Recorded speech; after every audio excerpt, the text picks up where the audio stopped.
नमस्कार, सुप्रभात। आप सभी दर्शकों का हमारे इस विशेष सांकेतिक समाचार में स्वागत है। मैं हूं साइमा और मेरे साथ है मेरी सहयोगी दीपाली। शुरुआत करते हैं हेडलाइंस से। प्रधानमंत्री नरेंद्र मोदी आज बिहार में सीवान के दौरे पर। पाटलिपुत्र गोरखपुर के बीच वंदे भारत एक्सप्रेस को दिखाएंगे हरी झंडी।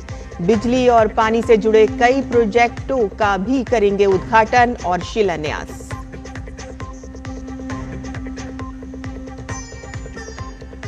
उड़ीसा सरकार के 1 वर्ष पूरा होने पर भुवनेश्वर में आज भव्य समारोह। प्रधानमंत्री मोदी 18,600 करोड़ रुपए से अधिक की लागत वाली विकास परियोजनाओं की करेंगे शुरुआत। जनसभा को भी करेंगे संबोधित। इजराइल ईरान के बीच हमले तेज। संघर्ष में अमेरिका की भूमिका तय करने पर ट्रंप अब भी असमंजस में, कहा कि 2 हफ्ते में लेंगे कोई फैसला। तो वहीं ईरान ने तीसरे पक्ष के दखल पर दी तत्काल कार्रवाई की धमकी।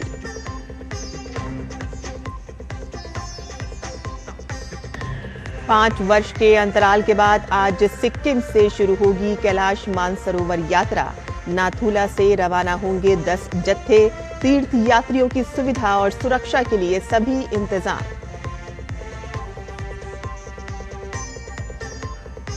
और अंतर्राष्ट्रीय योग दिवस को लेकर देश और दुनिया में जबरदस्त उत्साह। योग के अभ्यास में जुटे लोग। प्रधानमंत्री मोदी की मौजूदगी में कल विशाखापट्टनम में होगा मुख्य कार्यक्रम।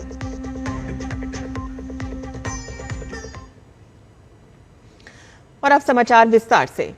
राष्ट्रपति द्रौपदी मुर्मू देहरादून के दौरे पर हैं। राष्ट्रपति का आज जन्मदिन भी है। इस खास मौके पर राष्ट्रपति देहरादून वासियों को बड़ी सौगात देने जा रही हैं। देहरादून स्थित राष्ट्रपति निकेतन आज आम जन के लिए खोल दिया जाएगा और इसी के साथ ही वे राष्ट्रपति तपोवन और राष्ट्रपति उद्यान का भी शिलान्यास करेंगी। राष्ट्रपति राजपुर रोड स्थित प्राचीन शिव मंदिर में भी दर्शन करेंगी। राष्ट्रपति देहरादून स्थित राष्ट्रीय दृष्टि दिव्यांगजन सशक्तिकरण संस्थान में भी जाएंगी। प्रधानमंत्री नरेंद्र मोदी आज बिहार और उड़ीसा के दौरे पर रहेंगे। पीएम आज सबसे पहले बिहार जाएंगे, जहां वो कई विकास परियोजनाओं का शिलान्यास और उद्घाटन करेंगे। पीएम सिवान में नई वैशाली देवरिया रेल लाइन परियोजना का शुभारंभ करेंगे और इसके साथ ही वो इस लाइन पर नई ट्रेन सेवा को हरी झंडी भी दिखाएंगे। तो वहीं कनेक्टिविटी को बढ़ावा देते हुए पीएम पाटलिपुत्र और गोरखपुर के बीच वंदे भारत एक्सप्रेस को भी रवाना करेंगे। मेक इन इंडिया विजन को आगे बढ़ाते हुए पीएम मरहोरा प्लांट में निर्मित अत्याधुनिक लोकोमोटिव को गिनी गणराज्य को निर्यात के लिए हरी झंडी दिखाएंगे और इसके साथ ही पीएम प्रधानमंत्री आवास योजना शहरी के 53,600 से अधिक लाभार्थियों को पहली किस्त ट्रांसफर करेंगे। प्रधानमंत्री के दौरे को लेकर लोगों में काफी उत्साह है।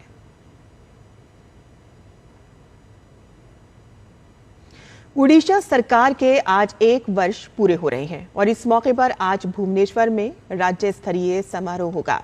पीएम मोदी इस समारोह में हिस्सा लेंगे। इस दौरान प्रधानमंत्री 18,600 करोड़ रुपए से अधिक की लागत वाली कई विकास परियोजनाओं का उद्घाटन और शिलान्यास भी करेंगे। ये परियोजनाएं पेयजल, सिंचाई, कृषि अवसंरचना, स्वास्थ्य अवसंरचना, ग्रामीण सड़कें और पुल, राष्ट्रीय राजमार्गों के खंड और एक नई रेलवे लाइन सहित महत्वपूर्ण क्षेत्रों को कवर करेगी।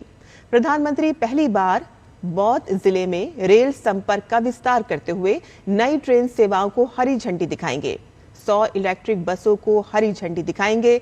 राज्य में सांस्कृतिक पर्यटन को बढ़ावा देने वाली 12 पुत्र ऐतिहासिक ग्राम योजना पहल की भी शुरुआत होगी। प्रधानमंत्री ओडिशा विजन डॉक्यूमेंट भी जारी करेंगे।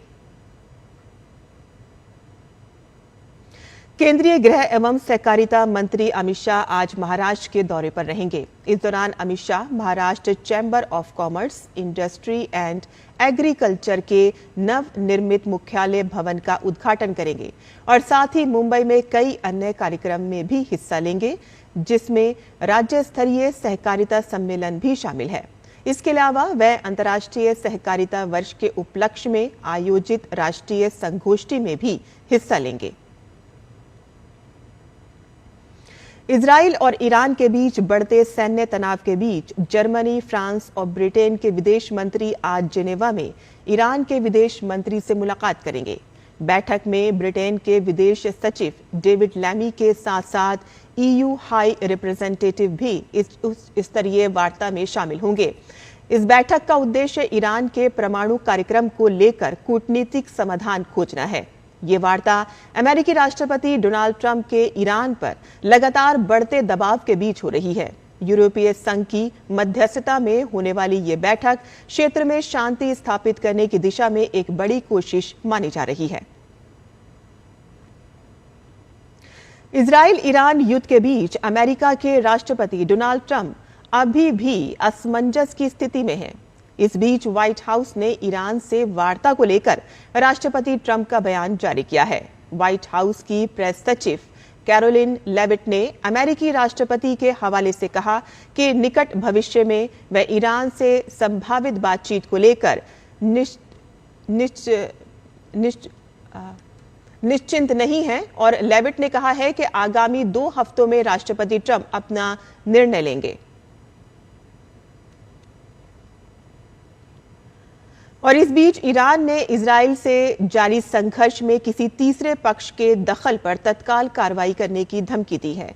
ऐसे में यह कयास लगाया जा रहा है कि ईरान ने यह धमकी अमेरिका को दी है। हालांकि ईरान ने बयान में अमेरिका या किसी अन्य देश का नाम स्पष्ट रूप से नहीं लिया, लेकिन संदेश साफ था कि ईरान किसी बाहरी हस्तक्षेप को युद्ध की नई लकीर मानकर तुरंत कार्रवाई करेगा। 5 साल के अंतराल के बाद आज से सिक्किम से कैलाश मानसरोवर यात्रा की शुरुआत हो रही है। यात्रा के सुचारू संचालन के लिए सभी तैयारियां पूरी कर ली गई हैं। राज्यपाल ओम प्रकाश माथुर नाथुला दर्रे से यात्रा को हरी झंडी दिखाएंगे। इस साल सिक्किम के नाथुला से कैलाश मानसरोवर यात्रा पर कुल 10 जत्थे जाएंगे। पहले जत्थे में सरकारी अधिकारियों के अलावा 37 लोग शामिल हैं। प्रत्येक जत्थे को यात्रा पूरी करने में 10 से 12 दिन लगेंगे।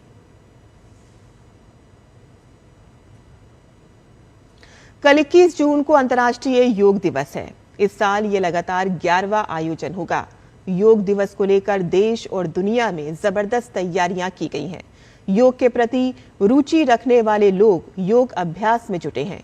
कोई पानी में योग कर रहा है तो कोई पहाड़ों पर।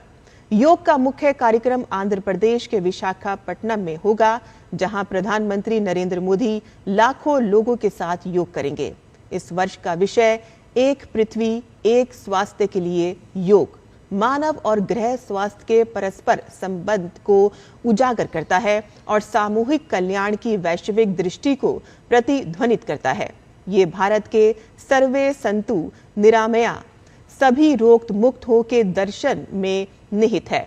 2015 में इसकी शुरुआत के बाद से जब संयुक्त राष्ट्र महासभा UNGA ने 21 जून को अंतर्राष्ट्रीय योग दिवस के रूप में मनाने के भारत के प्रस्ताव को अपनाया। हमारे इस विशेष सांकेतिक समाचार में बस इतना ही। मुझे और मेरी सहयोगी दीपाली को अनुमति दें, लेकिन आप देखते रहिए DD न्यूज। नमस्कार।